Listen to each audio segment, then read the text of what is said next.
Welcome back. In this video I will guide you how to boost your Wi-Fi speed via transmit power.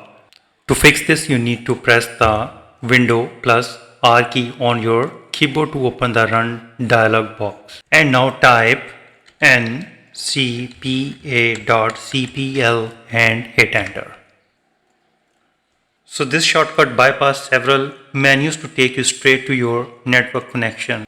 Once the window opens, identify your active Wi-Fi adapter, and here is the Wi-Fi, and right click and click on the properties. So this is where you can manage the specific hardware behavior of your network card. So inside the properties you need to click on the networking tab and click on the configure.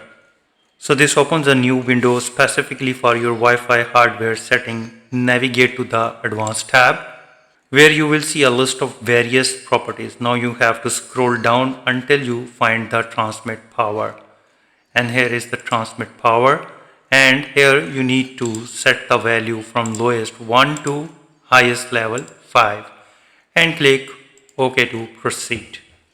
Now your Wi-Fi connection may momentarily drop and then reconnect as the adapter applies the new power profile. So by setting the transmit power so its maximum level, you are ensuring the adapter uses its full signal strength to communicate with your router, which can significantly reduce lag and improve overall internet stability, especially if you are further away from your access point. So if you think this video is helpful, please support my channel. Thanks for watching.